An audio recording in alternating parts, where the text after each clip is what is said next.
Welcome to Manila Updates TV. Subscribe and press the bell icon for more updates. The headlines in Manila were impossible to ignore. 41 Chinese vessels detected in the West Philippine Sea.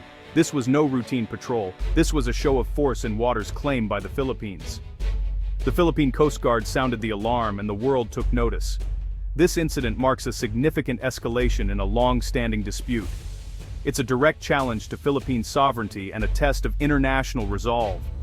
The fleet included a PLA Navy warship, a China Coast Guard vessel, and a large contingent of Chinese maritime militia. These are not ordinary fishing boats. They're instruments of state power, designed to intimidate without firing a shot. Their presence is a constant pressure on Filipino fishermen and authorities. The message from Beijing, "This is our sea," but the Philippines refuses to back down, setting the stage for a confrontation with global consequences. Vigilant patrols and modern technology made the detection possible. The vessels were clustered, operating in a coordinated, planned operation.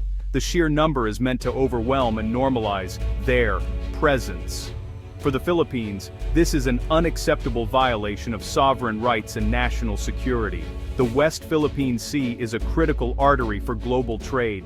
Trillions in goods pass through every year. Instability here sends ripples across the global economy. What happens in these waters affects supply chains, international relations, and the rules that govern our world.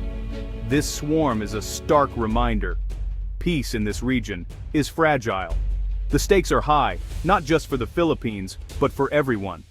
The world is watching. China is playing a dangerous game, gray zone tactics. It's a strategy that operates between peace and war, using aggressive actions that stop short of open conflict. The swarm of vessels is a textbook example. Instead of missiles or invasions, China deploys a massive fleet of so-called fishing boats, backed by Coast Guard and Navy ships, to assert control.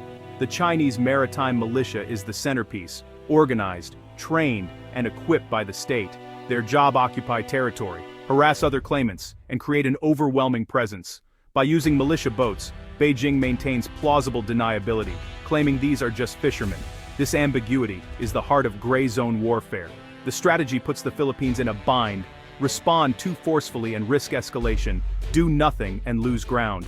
It's a slow-motion invasion, eroding sovereignty without open conflict.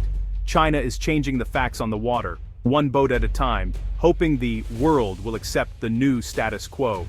The ultimate goal: enforce China's sweeping 9-line claim, which overlaps with the EEZs of several countries.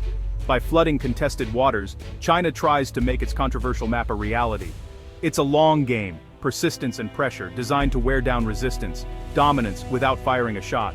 Imagine your neighbor starts parking dozens of trucks in your driveway, blocking your access and ignoring your protests. That's what China's doing in the West Philippine Sea. The Philippines has a legally recognized exclusive economic zone, its own driveway. But China, the powerful neighbor, parks its fleet there, loitering for weeks, asserting a claim with no legal basis. Filipino fishermen are bullied out of their own waters, their livelihoods choked off.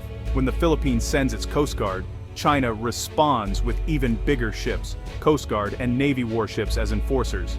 The result: constant tension and fear. The international community watches, some protest, but China largely ignores them. The bully keeps his trucks unparked, daring anyone to move them. This analogy captures the core issue: a powerful nation using intimidation and numbers to disregard rules and impose its will. It's not just about territory, it's about power, law, and the right to one's own space. The Philippines is left to defend its driveway against a neighbor who refuses to play by the rules.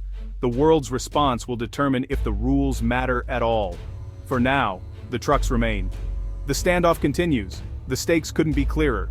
The Philippines' claim is rooted in international law, not just history. The 1982 United Nations Convention on the Law of the Sea, UNCLOS, sets the rules for the world's oceans. Both the Philippines and China signed this treaty. UNCLOS grants coastal states an exclusive economic zone, or EEZ, extending 200 nautical miles from their shores. Within this zone, a country has exclusive rights to fish, drill, and manage resources. The West Philippine Sea falls squarely within the Philippines' EEZ. China's 9-line, a sweeping historical claim, has no basis under UNCLOS. In 2013, the Philippines took China to court, initiating an arbitration case at The Hague. China refused to participate, but the case went forward. In 2016, the tribunal ruled decisively. China's 9-dash line has no legal basis. The ruling is final and binding. China rejected it, calling it waste paper, and continues to defy the judgment. That's why Chinese vessels still swarm these waters. For the Philippines, the 2016 ruling is the bedrock of its sovereignty, a powerful tool in its diplomatic fight. The law is clear, the challenge is enforcing it. The world must decide if international law will stand.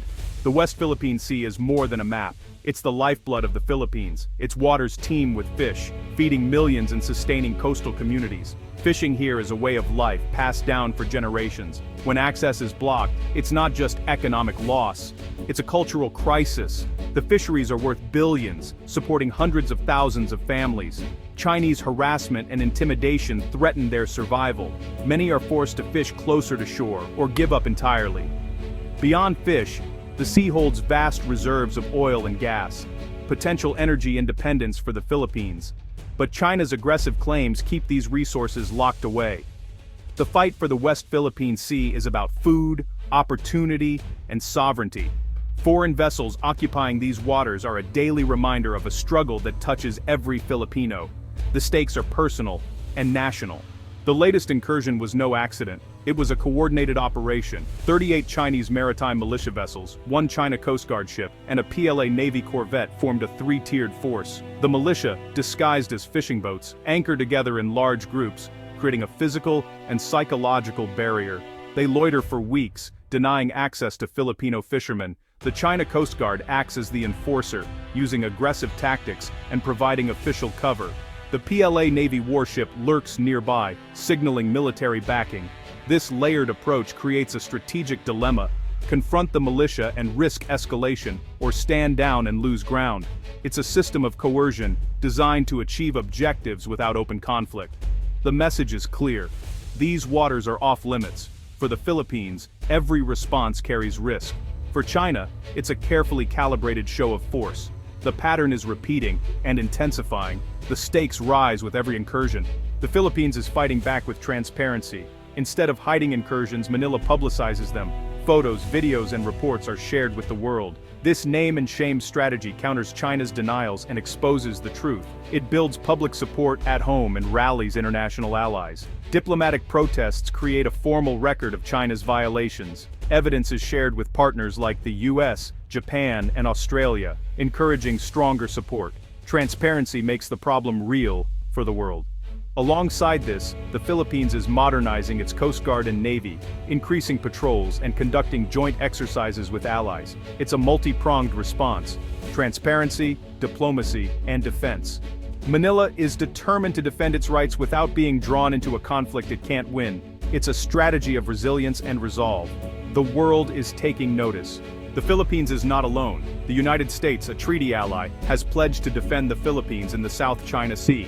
Washington condemns China's harassment and has increased its military presence, conducting joint patrols. Japan and Australia have voiced strong support, deepening security ties and participating in trilateral exercises. The G7 opposes any unilateral attempts to change the status quo by force. ASEAN's response is mixed. Consensus is hard, and China's influence is strong. Still, individual members like Vietnam, Malaysia, and Indonesia are pushing back against Chinese incursions. The chorus of concern is growing, isolating Beijing and strengthening a coalition for a rules-based order. China's actions are uniting its rivals. The diplomatic pressure is real. The world is watching and responding. The continued presence of Chinese vessels threatens more than just the Philippines. It's a direct assault on the international rules-based order. If China can ignore a binding legal ruling, it sets a dangerous precedent for the world. For the Philippines, the human cost is real. Fishing communities are suffering, and economic opportunities are lost. 3 futures are possible. First, normalization.